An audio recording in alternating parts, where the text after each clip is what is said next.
melakukan percakapan praobservasi ya Pak. Iya. Iya. Kemudian saya sangat mengapresiasi sekali karena pada saat proses pembelajaran yang lalu itu anak-anak sangat antusias Pak. Jadi sudah sangat bagus seperti itu Pak ya. Nah untuk kali ini kita akan melakukan percakapan pasca observasi. Ya, baik. Saya minta waktu Bapak sebentar, bisa ya Pak? Bisa. Hari ini saya akan melakukan kegiatan coaching berkaitan dengan praktek mengajar Bapak yang sudah saya lakukan observasi beberapa waktu yang lalu ya Pak. Ya, baik. Ya. Baik, kita langsung ya Pak.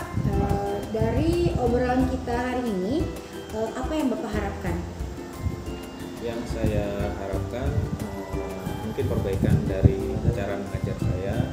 Mungkin masih banyak kekurangan, tidak sesuai dengan apa yang sudah direncanakan dan tidak sesuai ya, tidak sesuai dengan RPP yang telah saya buat seperti itu. Jadi fokus tujuan Bapak hari ini ingin Pak ya, mendapatkan perbaikan gitu Pak ya. Perbaikan dari apa yang sudah saya laksanakan kemarin. Iya, baik. Kemudian saya mau tahu nih Pak, untuk tujuan pembelajarannya apakah sudah tercapai Pak? Untuk tujuan pembelajaran, insya Allah sudah tercapai Bu. Sudah saya sampaikan pada saat observasi kemarin. Iya, jadi sudah tercapai ya Pak? Ya. Ada berapa kemarin tujuan pembelajarannya Pak? Ada 2 Bu. Ada 2 ya. Kalau boleh tahu apa ya? Saya agak lupa ini. Tujuan pembelajaran pertama itu Yang pertama adalah menyebutkan apa? Unsur-unsur apa? menyebutkan unsur-unsur pembangun cerpen. Iya. Kemudian murid mampu menyimpulkan unsur-unsur cerpen yang ada di dalam cerita. Iya. Baik Pak, pertanyaan saya selanjutnya, bagaimana perasaan Bapak setelah mengajar kemarin? Bisa diceritakan? Ya, perasaan yang saya dapatkan pada saat observasi kemarin baik, alhamdulillah senang. Saya merasa bisa lebih tahu bagaimana cara mengajar yang berdiferensiasi dan KSE, kompetensi sosial emosional. Ya, saya jadi lebih paham. Oh, caranya seperti ini. Oh, caranya seperti ini. Ada lagi Pak perasaan lainnya misalnya? Perasaan yang lain, saya bisa senang juga melihat anak-anak itu antusias untuk mengikuti pelajaran yang saya ajarkan. Ya, itu perasaan yang paling bahagia kalau anak-anak bisa paham Bu, apa yang saya sampaikan. Ya. Jadi Bapak sekarang udah tahu Pak ya, pembelajaran berdiferensiasi dengan KSE? Ya, sedikit banyaknya saya lebih tahu. Oh, minatnya anak-anak ternyata berbeda. Ya. Ada yang mau begini, ada yang mau begini. Ya, jadi pandai-pandai bagaimana gurunya untuk membuat anak itu senang dengan pelajaran yang kita sampaikan. Ya, Bu, ya. Alhamdulillah kalau begitu. Kemudian Pak, dari strategi yang pernah Bapak sampaikan ketika kita melakukan percakapan praobservasi, apakah kemarin sudah Bapak laksanakan? Kalau untuk sesuai dengan RPP sebagian besar sudah Bu ya, cuma mungkin ada beberapa hal yang terlupakan dan itu mungkin yang akan menjadi bahan pertimbangan perbaikan nanti ke depan. Seperti itu Pak ya. Jadi menurut Bapak yang perlu diperbaiki yang mana ini Pak? Ya, ada yang kurang pada saat saya melakukan pembelajaran kemarin ya, salah satunya dengan tidak memberikan motivasi ya, tidak memberikan motivasi pada saat awal-awal pembelajaran, kemudian tidak memberikan ice breaking ya, ice breaking agar anak-anak tidak menjadi bosan. Itu juga saya tidak lakukan pada saat observasi kemarin Bu. Ya. Ada hal lain yang perlu diperbaiki selain itu Pak?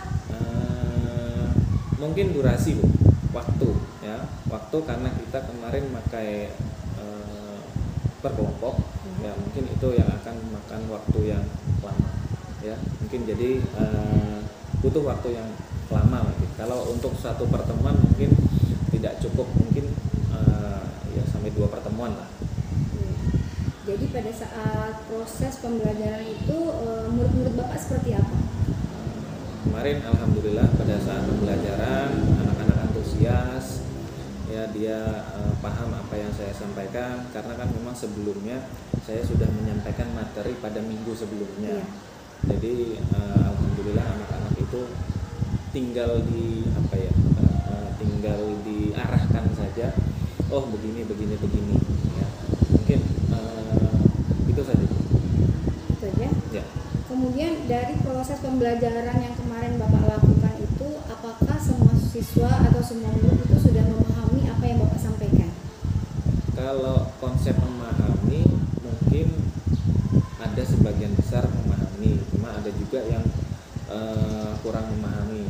Makanya itu konsep dari berdiferensi Bu ya, karena kita harus menggali murid, mana yang paham, mana yang kurang paham, yang tidak paham mana. Ini saya yang akan menjelaskan lebih terangnya seperti itu Bu. Jadi bagaimana solusi Bapak untuk mengatasi murid yang masih belum paham ini Pak? Kalau untuk cara mengatasi, mungkin saya akan memberikan pembelajaran lebih, mungkin Bu, bimbingan lebih, mungkin ya saya panggil ke kantor atau bagaimana berbicara, bagaimana layaknya bapak dan anak mungkin ya, untuk memberikan penjelasan yang lebih jelas lah. Ya, di mana nak anunya, di mana kurang jelasnya, apakah bapak kurang jelas untuk penyampaian materinya atau bagaimana. Nah, nanti di situ anak akan menyampaikan, Pak saya nggak pahamnya di sini, Pak saya nggak pahamnya di sini. Nah mungkin itu juga akan jadi masukan juga bagi saya sebagai pengajar. Baik Pak, jadi Bapak sudah tahu caranya bagaimana mengatasi murid yang masih belum paham, seperti itu Pak ya. Ya. Kemudian pada saat proses pembelajaran, apakah sudah ada produk yang dihasilkan murid? Pada saat observasi kemarin saya melakukan kegiatan berkelompok, karena tujuan pembelajaran adalah mencari unsur-unsur pembangun cerpen Bu. Ya, kemarin saya suruh berkelompok, jadikan berkelompok, kemudian ada teksnya, ada catatannya, unsur-unsurnya, kemudian saya berikan kertas plano di situ, kemudian disuruh setempel ke kertas putih, kemudian saya suruh bacakan hasilnya di depan kelas. Seperti itu Pak ya. Apakah anak-anak sudah melakukan hal itu Pak? Alhamdulillah kemarin ada 3 kelompok dan semuanya melakukannya dengan baik. Ya, oke. Baik Pak, selanjutnya bagaimana perkiraan Bapak mengenai ketercapaian kompetensi murid-murid Bapak di kelas kemarin?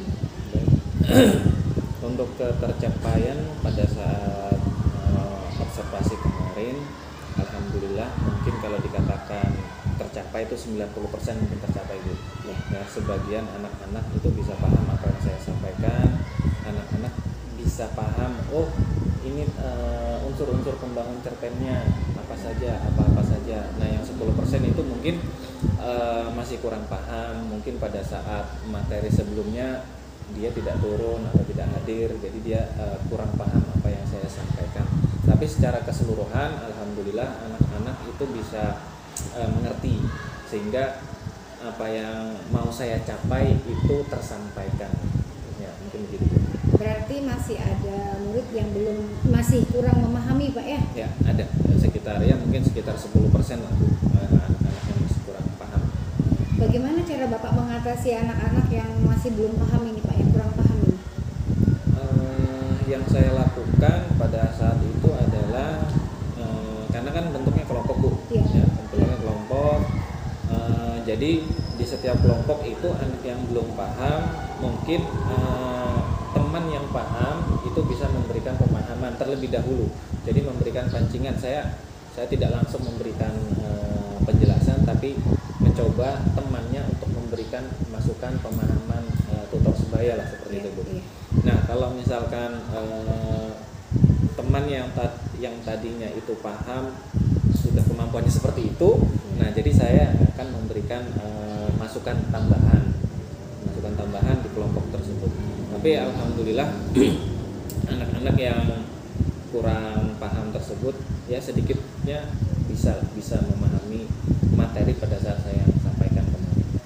Alhamdulillah Pak ya, kalau begitu jadi anak-anak sudah bisa sudah memahami materi yang Bapak sampaikan. Bapak juga sudah menemukan solusi bagaimana cara mengatasi siswa-siswa yang belum atau kurang paham seperti itu. Baik Pak, selanjutnya apa yang menjadi kesulitan bagi Bapak sendiri? Kalau kesulitan, apa ya? Kalau untuk kesulitan mungkin ini memanage kelas Bu. Manage kelas itu apa ya bahasanya Bu? Penguasaan kelas. Ya, penguasaan kelas. Mungkin pada saat di awal saya tidak memberikan ini berupa kesepakatan, ya kesepakatan tidak boleh begini, tidak boleh begini. Mungkin di situ saya lupanya di awal. Jadi mungkin saya kurang bisa memanage kan di kelas itu normal Bu, anak-anak itu ribut atau segala macam ya. Nah itu mungkin yang masih saya kurang di sana nih, yaitu memanage kelas atau manajemen kelas. Itu kesulitan Bapak.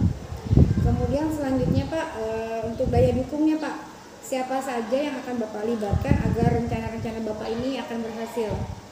Kalau untuk daya dukung pasti yang pertama kepala sekolah Bu.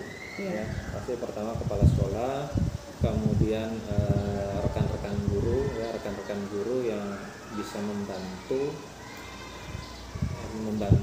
proses pelajaran, dan kemudian yang terakhir adalah siswanya itu sendiri Bu. Ya, karena kalau tanpa ada siswa ya kita siapa yang mau diajar Bu. Ya, iya benar. Ya, gitu, Bu. Baik Pak, alhamdulillah. Selanjutnya dari percakapan pasca observasi kali ini, apa yang sudah Bapak dapatkan? Banyak Bu yang saya dapatkan, banyak juga pelajaran-pelajaran yang saya dapatkan dari proses observasi ini. Yang pertama, saya bisa memahami, oh ternyata cara mengajar yang berdiferensiasi itu seperti ini. Kita harus mencari tahu minat siswa, maunya yang mana, maunya seperti apa. Jadi kita sebagai pengajar itu harus pintar-pintar Bu, harus pintar-pintar memahami minat siswa. Kemudian yang kedua, mungkin itu tadi Bu, pembelajaran yang terintegrasi KSE. Ya, KSE yaitu kompetensi sosial emosional. Oh, ternyata seperti ini. Nah, jadi saya alhamdulillah pelajarannya yang saya dapatkan seperti itu, Bu. Ya. Alhamdulillah. Ada lagi Pak yang lain? Ya mungkin cukup itu saja Bu. Ya. Baik Pak, saya juga senang kalau misalnya kalau kegiatan ini sudah sangat bermanfaat untuk Bapak ya Pak. Baik Pak, terima kasih karena Bapak sudah meluangkan waktu untuk melakukan percakapan pasca observasi kali ini. Sukses selalu untuk Bapak. Ya. Wassalamualaikum warahmatullahi wabarakatuh. Waalaikumsalam warahmatullahi wabarakatuh.